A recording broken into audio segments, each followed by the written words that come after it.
যখন স্টেজে উঠে যাবে তখন অপারেটর দাদুরা বাবারা ভাইরা বুঝতে পারবে যে কখন বক্তাকে কিরকম দিতে হবে। আমি বলি না যে কোনো বক্তা নিজের ক্যাপাসিটি না পায়, ইউটিউবে আপনারা শুনেছেন এখন আমি নিজের ক্যাপাসিটি না পাই তখন করব না। আর আজকে যদি আমি মার খেয়ে নিই তো কালকে জলসা শেষ, কালকে শেষ, পরশু শেষ, লাগাতার চলবে। সমস্ত প্রশংসা গান কীর্তন ভাব করে নামাজ রব্বুল আলামিনের প্রতি তারপরে করবেন তা জানাবি মুহাম্মদুর রাসূলুল্লাহ সাল্লাল্লাহু আলাইহি ওয়াসাল্লাম, যিনি মক্কার পর মদিনার গোলগোল জেলার রব্বুল আলামিন আদর করে রাখলেন মুহাম্মদ রাসূল, যিনি মক্কার বাতি মদিনার জ্যোতি রাখেন সেই পাল্লে আপনার আমার হয়ে যাবে আমাদের বড়ই ক্ষতি, যিনি জিগারে জিবরুল্লাহ নামেন বিল্লাহ রব্বুল আলামিন দান করেছেন শান জান্নাতি তাআলা জোরে বলে আলহামদুলিল্লাহ। ব্রাদার মুসলমান বাবা জীবন আমার কালামুল্লাহ শরীফ থেকে একটা নামাজ পড়ো মানুষ আয়াতে তেলাওয়াত হাসিল করেছি মুহাম্মাদুর রাসূলুল্লাহ। আপনি ইকোটা অল্প কমান, আওয়াজটা ভলিউমটা দিয়ে দিবেন, যেন মানুষের কাছে না ইকোটা অল্প কমান।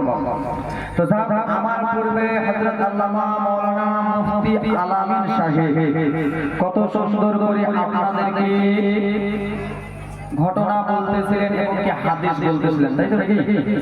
হুজুর যে মাদ্রাসায় পড়ায় ওখানে মানে কয়েকদিন হলো জলসা করে এলাম। এটা মাহফিল থার্ড ডাবল মাহফিল। তো যার কারণে মুসলমান আর আমার ছোট ভাইরা, আদরের ভাইরা, বক্তা তালিব ইলম ভাইরা, আমার পাশে আলেম ওলামা আছে, সবাই কাইনে মাথা তাজ করে ঘুরে আসুন কালামুল্লাহ শরীফ থেকে নামাজ তেলাওয়াত করেছি মুহাম্মদুর রাসূলুল্লাহ। সিধা সাদা তরজমা বলার পূর্বে দুই ছন্দ বাংলা নাম অভ্যাস মোতাবেক বলবো, আপনারা শুনবেন। কে কে শুনবেন হাত তুলো। কি ব্যাপার হুজুর, কে কে শুনবে? ভাই বাবা তোমাদের গ্রামে লোক কেমন? আমি বলে দেখি কে কে শুনবে না হাত তুলো, তো সবাই বলে দিয়েছে, মানে এটা একটা জোশ নাকি? হ্যাঁ সুবহানাল্লাহ মাশাআল্লাহ। মায়ের একে ফোঁটা দুধের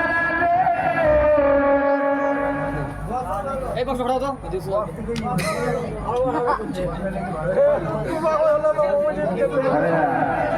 এরকম আওয়াজ আসবে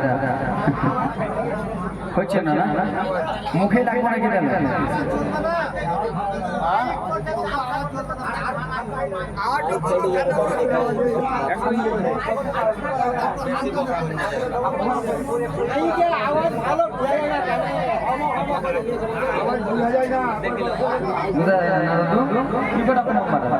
কি করবেন বলেন? সইতে হবে, আমারই কলিজা ফটো এরাই বেঁচে থাকুক, আমি মরি এরাই বেঁচে থাকুক, ঠিক আছে?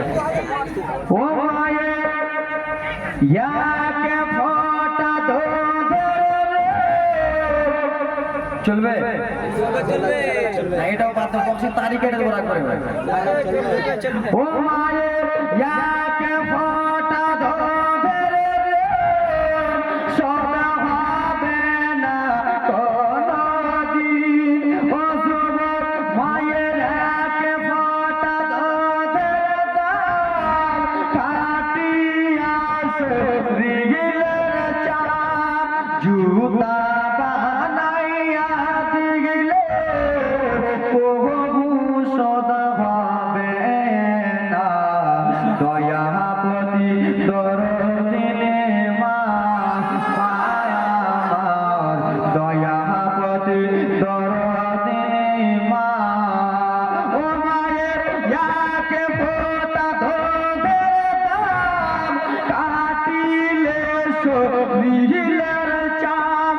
ও যুবক মায়ের একে ফোঁটা ধরে সদা হবে না কোনদিন।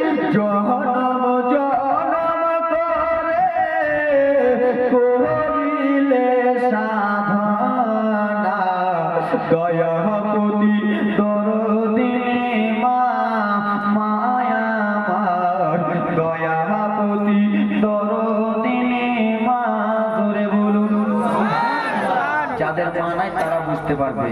ও মায়ের ইয়াকে ফোঁটা ধরে কাটিলে শরীরের চাপ জুতা বানাইয়া দিলে প্রভু সদা হবে না দয়াপতি দরদি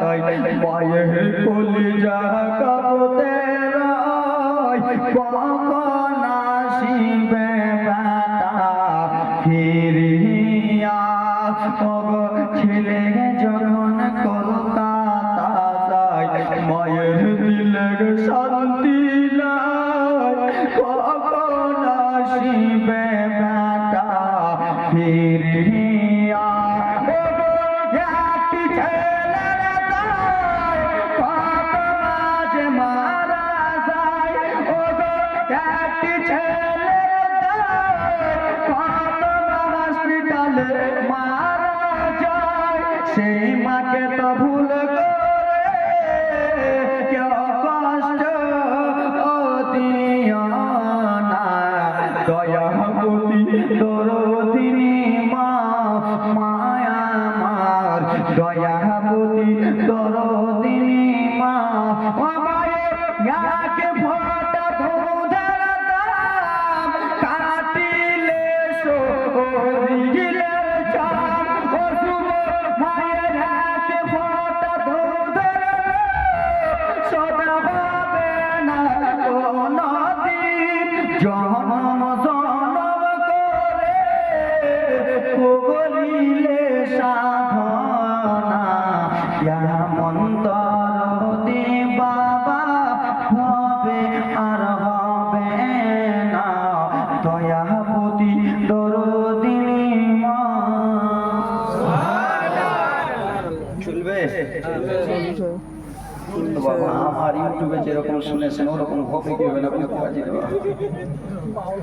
আল্লাহ রে আল্লাহ কি হবে নাকি হবে নাকি খালা তোমরা বাড়ি যাবে বাড়ি চলে যাও যারা এসে বাড়ি চলে যাও যাও ব্রাদার মুসলমান ভাইরা বলেছে হুজুর আপনার ইউটিউবে যেরকম জীবনীগুলো শুনছিলাম ওই রকমই জীবনী শোনাবো ইনশাআল্লাহ ওরকমই জীবনী শোনাবো না পর্যন্ত কম বলবো তো যাও ব্রাদার মুসলমান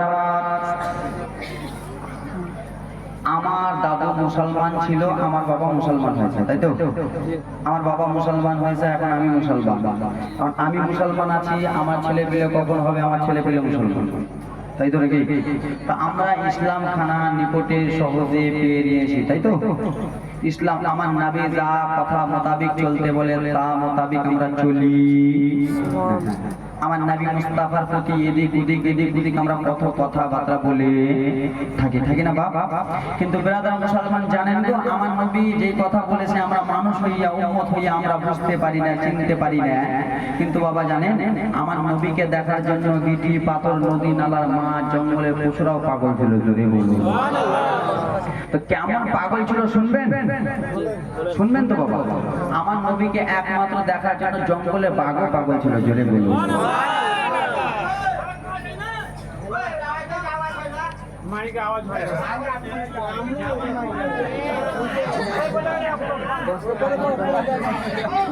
কি করলে হে চাচা আওয়াজটা দাও চাচা কিছু করার নেই বাবা আমি কি করবো সুবহানাল্লাহ মাশাআল্লাহ তো তাহলে আল্লাহ মুসলমান দাদু মুসলমান জঙ্গলের বাঘেরা আমার নবীকে দেখার জন্য পাগল ছিল আমার আগে কেউ একটা কথা বলবেন না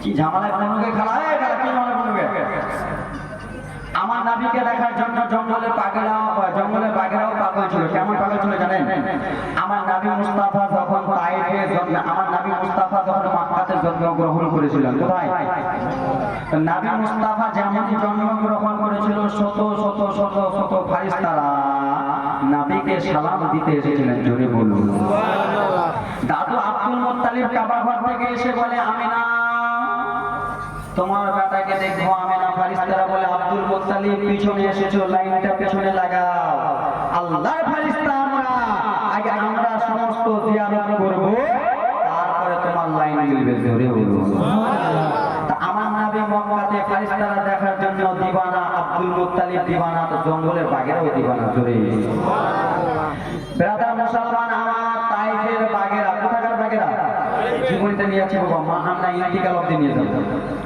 তাইফের বাঘেরা চিন্তা ভাবনায় পড়ে গেছে, আহারে যেই নবীর জন্য আসমান সৃষ্টি, যেই নবীর জন্য জগৎ সৃষ্টি, যেই নবীর জন্য আমরা মুসলমান যত যাও, সুন্নি, ওয়াহাবি, নাজরি, দেবন্দি, খারাপ যত যাই, যেই ভাইরা থাকো, তাই তো যেই ভাইরা থাকো সবাই আমার নবীকে দেখার জন্য পাগল। জঙ্গলের বাঘেরা চিন্তা করলো, আহারে আমরা নবীকে দেখার জন্য পাগল, কেমন করে নবীকে দেখবো, কেমন করে নবীকে দেখবো। আমার নবী জন্মগ্রহণ করলেন, কিছুদিন পরে নবী আর মক্কায় থাকলেন না, দুধ মাহালে আমার তায়েফে নিয়ে চলে এলো। জোরে বলো এ বেরাদার মুসলমান বাবারা, মায়েরা, শুনে নাও, শুনে নাও গো বাবা আমার। আজকাল আমরা গরুর গোশত খাওয়া মুসলমান হয়ে গেছি, আজকাল আমরা দেশি খাওয়া মুসলমান হয়ে গেছি, আজকাল আমরা গরুর পা খাওয়া মুসলমান হয়ে গেছি। কিন্তু আমার দয়ার নবী যে কথা মোতাবেক চলতে বলেছে, সেই কথা মোতাবেক আমরা চলতে পারি না। আমার নবীকে দেখার জন্য আমাদের মনটা একবার তার সাইরা, কিন্তু দেখো দেখো আমার নবীকে দেখার জন্য জঙ্গলে পাগলা যেন হলুদ পাগল হয়ে গেল। জোরে নবী আমার মাতায় হালেমার বাড়িতে আসেন, বাঘদের একটা সর্দার দেখে বলল, শোনা গো, বলে কি হয়েছে বলো বলো বাঘদের সর্দার। আপনাদের এই গ্রামের সীতা পাহাড়ের সর্দার আছে কিনা? সর্দার আছে তো, বিয়ে শাদী লাগলে সবাই সর্দারের কাছে দৌড়ান না? তো সব বাড়িতে সর্দার আছে, মাছেরও সর্দার আছে। মাছের সর্দার তুমি মাছ নাহলে দীর্ঘ কুয়ো করে একবার গেলে। এ বেরাদার মুসলমান বাবারা, মায়েরা, বেটিরা, শুনে নাও, খালারা, মন দিয়া রে বেটিরা আমার, একটু মনোযোগ দিয়া শুরু।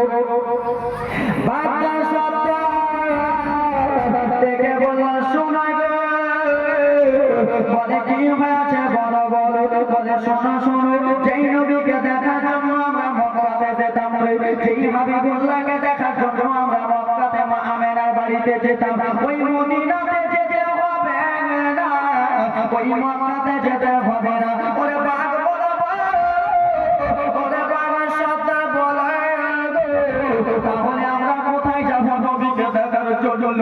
আমাদের জানের পেয়ারা দয়ার নবী, এই নবীকে দেখার জন্য জঙ্গলে বাঘ আমরা পাগল রয়েছি। ওরে জঙ্গলে পশু বলে দাও কোথায় যাবো? বলে আর মক্কাতে যেতে হবে না, দয়ার নবী আমার খুব চলে এসেছে মাতায় হালেমার বাড়ি তাইফে চলে এসেছে।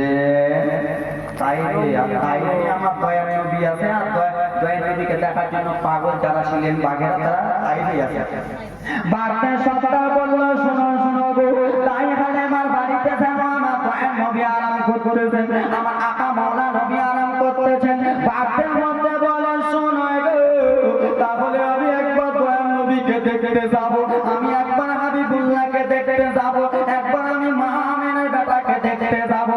বাঘদের মধ্যে একজন বলে, শোনো, নবী আছে দয়ার হালেমার বাড়িতে, তুমি আদর করে দেখতে যাবা নবীকে আমার, কত সুন্দর করে দেখতে যাবা। পাড়া পড়োশি মানবে না, পাড়া পড়োশি মনে করবে হয়তো জঙ্গলের বাঘ ছেলে পেলেকে খেতে এসেছে নাকি। এই খাপা বাঘ যাইস না দেখি রামের বলে কেন বলে যাবি, যেমন পাড়া পাড়া যখন কোমরে পড়বে আপনার বাপ বাপ করে বলবে। আপনাদের এখানে যদি বাঘ চলে আসে, বেলায় মায়েরা বাবরা, আপনাদের এখানে যদি বাঘ চলে আসে, বাঘ এলো আর আপনি ছেড়ে দেবেন? জটটি জালসাদের লোক আছেন, কে নুঙ্গি পুলিশ এলো দর বাঘ আগে। জঙ্গলের বাঘেরা কিন্তু দয়াল নবীকে দেখতে আসবে। বাঘের সর্দার থেকে বলল, না না গো, আমার মা বোনেরা কান্না জীবনী আসতেছে, বাবার একটু মনোযোগ দিয়া শুনে নাও আমার। বাঘ বলল, শোনো শোনো, সর্দার বলে দিল, শোনো শোনো গো, নবী মুস্তাফা দুধভাই মাসুদ, মা হালেমার ছোট বেটার নাম হলো মাসুদ। সেই মাসুদ প্রত্যেকদিন ছাগল চড়াতে আসে ময়দানে। কোথায়? তাই হালেমা দুটা ছেলে, একটা নবী আর একটা মাসুদ। বাঘেরা বললো যেতে হবে না, বলে কি করবো? বলে নবী মুস্তাফার দুধ ভাই মা তাই হালেমার নিচের ছেলে জঙ্গলে ছাগল চড়াতে আসে, প্রত্যেকদিন মাঠে আসে। বলে কি করা যাবে বড় বড়? বলে তাই হালেমার ছেলে মাসুদের ছাগলগুলো যদি আমরা ধরে নিই, ছাগলগুলোকে ধরে কিন্তু আমরা জঙ্গলে নিয়ে চলে যাব, কিন্তু আমরা ছাগলগুলো খাবো না। ছাগলগুলো ছোটাতে যেমন তেমন লোক আসবে না, ছাগলগুলো ছোটাতে স্বয়ং আমার দয়ার নবী আসবে। ছাগলগুলো ছোটাতে দায় হালেমার কাছ থেকে রে বাবা মাসুদ যেন চলে গেলেন। আম্মা আমি ছাগলগুলো নিয়ে চলে গেলাম মা গো। মাসুদ ছোট্ট বাচ্চা ময়দানে যেন ছাগল নিয়ে চলে গেল। বাঘের মনে আসা নবী দেখবো নবী দেখবো গো। যেমন ময়দানে ছাগলগুলো পৌঁছেছে, এক এক এক এক করে বাঘগুলো যেন ধরে নিয়ে চলে যায়। মাসুদ ছোট্ট বাচ্চা মাসুদ যেন কেন্দ্রে কেন্দ্রে বলে ওরে জঙ্গলের পশুরা রে, আমার দাই হালেমা যেন গরিবে রে, আমার আমেনা যে আমার হালেমা মা যেন গরিবে রে। ওরে জঙ্গলের বাঘেরা রে, একটা ছাগল ধরেছিস তো ধর রে, আমার সবগুলো ছাগল কিসের জন্য ধরলি রে? আমি এখন আমার আম্মা আমেনাকে, আমার মা হালেমাকে কি জবাব দেব? মাসুদ যেন কেন্দ্রে কেন্দ্রে যেন জঙ্গল থেকে বাড়ি চলে আসে। বাড়ি আসতে আসতে দায় হালেমা যেন বাড়িতে রয়েছে গো বাবা। দায় হালেমার কাছে মাসুদ কেন্দ্রে কেন্দ্রে বলে মা গো। দায় হালেমা বলে বেটা বলো রে, কিসের জন্য তুমি কান্দো বেটা বলো বলো রে? আমি সবই সইতে পারবো না, কিন্তু তোমাদের চোখের জল সইতে পারবো না। বলে মা আমি গিয়েছিলাম ময়দানে মা, আমাদের সমস্ত ছাগলগুলো ধরে নিয়েছে মা। বললো বেটা রে অনেক গরিব মানুষ আমাদের ছাগল ধরেছে, ঠিক আছে বেটা, কিন্তু তুমি এসে চললা আর তুমি জঙ্গলে যেও না রে বাবা। আমার বাবারা তোমার যদি একটা ছেলে ময়দানে ছাগল চড়াতে যায়, বাঘেরা যদি ছাগল নিয়ে চলে যায় ছেলেটাকে ছাড়বে? ছেলে ছাড়বে? জীবনে ছেলে ছাড়বে না। বাঘদের মনে আশা দেখো, তার জীবনে যেন চলে আসতেছে রে বাবা। মা দায় হালেমা বলে আর তুমি ছাগল চড়াতে যেও না রে বেটা। এই বলে দায় হালেমা কান্না করতে করতে বাড়ি থেকে অন্যদিকে গেলেন। দয়ার নবী আমার ডেকে বলে মাসুদ, ও ভাই মাসুদ বলা কিসের জন্য কান্না করতেছিলা ভাই বলো বলো? বলে দাদা ছোট্ট বাচ্চা মাসুদ যেন কেঁদে কেঁদে দুই চোখের পানি ফেলে ফেলে কেঁদে দাদা ও দাদা কি এমন কথা বলবো দাদা গো? বলে কি হয়েছে ভাই বলো বলো? দাদা গো আমার ছাগল গুলো যেন বাঘে ধরে নিয়েছে দাদা গো। এখন আমার আম্মা দাই হালেমা যেন কান্না করে। আমার নবী বলে মাসুদ শোনা রে ভাই, কান্না করো না করো না। বলে কেন গো দাদা? বলে আমি সমস্ত ছাগল এনে দিয়ে দেব। মাসুদ কান্না করিও না ভাই, সমস্ত ছাগলগুলো এনে দিয়ে দেব। মাসুদ বলে দাদা গো আমার মা যেন যেতে বারণ করেছে। বলে চলো চলো মাসুদ চলো রে, কোন ময়দানে গিয়েছিলে চলো। আমার মা বোনেরা জীবনীটা একটু আগায় রে বাবা, টুক টুক টুক টুক টুক টুক করে আমার দয়ার নবীকে নিয়া মাসুদ যেন রওনা হয়ে গেল রে বাবা। যেমন আমার নবী ময়দানে পা দিতে যাবে, বাঘের সর্দার যেন বলে শুনো শুনো রে, দেখো যেই নবীকে দেখার জন্য পাগল ছিলাম, যেই নবীকে দেখার জন্য মন আমাদের পাগল ভরা ছিল, সেই নবী যেন স্বয়ং চলে এসেছে মাঠের দিকে। তোমরা ছাগল